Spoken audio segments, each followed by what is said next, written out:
Hello and welcome to the Quibber channel. I am Jason, your host. I hope you're all having a wonderful, splendid first day. I've been up since about 3 a.m. working on the downstairs computer. I'm in a good place now. The computer downstairs is set up fully for the summer. Everything's transferred there and copied and backed up, and everything on that system is updated. So that when it gets too hot up here in my main room, I can just go down into the kitchen, turn on the laptop and set it up. And a big part of that was setting up VR.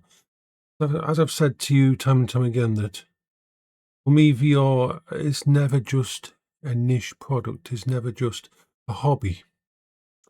It's part of what I have to do every day to make sure my brain stays centered in this reality. It is part of my treatment.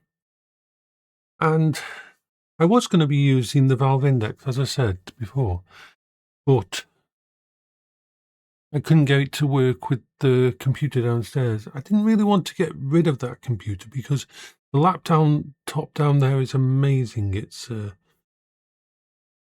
275HX CPU, Intel Ultra i9, 64 gigs DDR5. It's got 8 terabytes of fast Gen 5 M2 storage, and it's got a pretty much full-powered 5090 built into it. For a laptop, it's amazing. It just doesn't have the DisplayPort out that allows the Index to function through it. And seeing as the Somnium also uses DisplayPort, there's no way that would work either. So this put me in a situation where if I had to move downstairs, I would lose access to my VR, which is not a good thing. Now, I know the Steam frame's coming out, and I hope I can get one in the future, but that isn't now, and I've got to set up for now. I mean, we don't know how badly all the problems, logistics and that, are going to make it to be able to get Steam frame, sadly. It is the headset that I believe is going to be the game changer, just like the Steam Deck was the game changer. I think the Steam Deck, before the Steam Deck, handhelds were just an oddity. Not many people had a successful one. But the Steam Deck came out, did something that no one else had done really, and then we had hundreds of different copies and innovations based on the idea of the Steam Deck, because it was proved that people would play it, people did want it.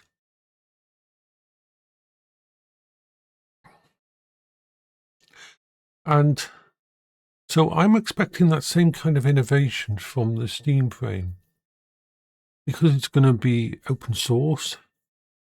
It's going to be Linux based, I believe, and it's going to have a micro SD slot so you can add your own storage. It's going to probably be moddable because of. But for now, I can't rely on this. I can't think, hey, I can wait. Because I can't, because the weather in the UK can change very quickly. And it's funny, we're down to like 5 degrees Celsius and 2 degrees Celsius at the moment. But a few days ago, we had, it was up to like 19 degrees Celsius during the night and 25, 26 degrees Celsius in this bedroom. And that was getting to the point where it'd affect me being able to do VR. So I bought a refurbished Quest 3. The good thing is I had nearly all the bits and pieces still from when I used to have a Quest 3. The only thing I don't have is the grip thing, which I'm going to probably make my own. So I had a better head strap, Quest 3 head strap. I had a better facial interface gasket. And so, yeah, it's not in the box anymore, but this arrived. It was the 512 gigabyte version. It was sealed with a refurbished sticker. And as far as I can tell, it was in perfect condition. Cost me just over £180, which is fucking amazing. I have to say, amazing for a Meta Quest 3 512GB version. And so it arrived yesterday, did all the updates, all those bits and pieces, registered it with my Meta account and all those things. Thankfully, they don't force you to have a Facebook account anymore, which is nice. And my big concern was that I couldn't get hold of Quest Pro controllers. The Quest Pro controllers, they track from inside. They have 3 cameras, so they've got X, Y, Z. And so they don't base on inside-out tracking. And I've never really liked inside-out tracking. It's never been as good. But using the normal Quest 3 controllers downstairs, the tracking is actually really good. They've improved the tracking massively on the Quest 3. And the thing is, Meta dropped the ball on the Quest 3. The Quest 3 was an amazing headset and still is, and could have been a entrance to a true metaverse type thing if they hadn't gone the way they went with Horizons and that. They spent so much money logging a dead donkey, basically, because they were trying to reinvent the wheel. We already had VRchat. We already had other places out there they could have invested in. They could have expanded. But it is what it is. But the Quest 3 is still an amazing piece of kit to use with virtual desktop. And that I've set it all up downstairs. I've got 2,400 megabytes bandwidth because of my home internet section setup. So all is actually really good.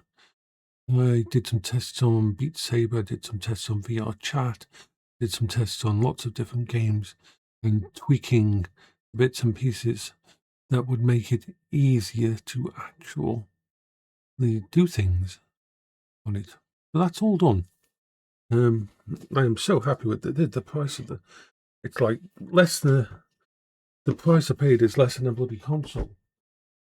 And anybody who's used the Quest 3, it is very good for watching movies.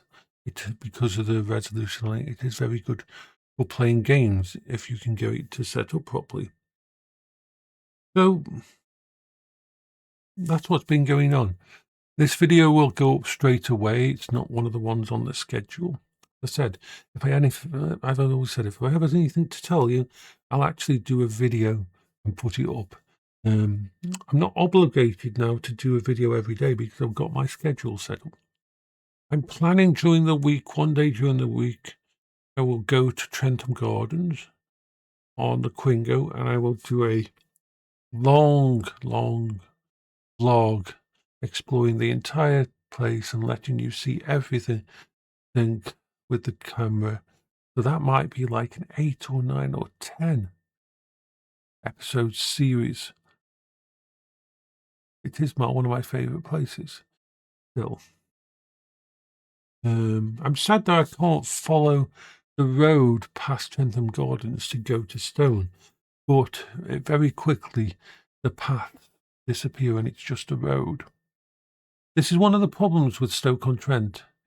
Probably many cities, is that we are a small, tight town. Well, lots of towns, Stoke-on-Trent. But outside of that, it's lots of farmland and that. And a lot of the paths are non-able to be used. Anyway, so this is Jason for the Quibber channel. I like to keep these videos below 10 minutes. Hope you're all having a splendiferous day. I'm in a good mood. I might go back to bed now. I mean, I've been up since about 3 a.m. working on stuff in the kitchen. Bye-bye for now.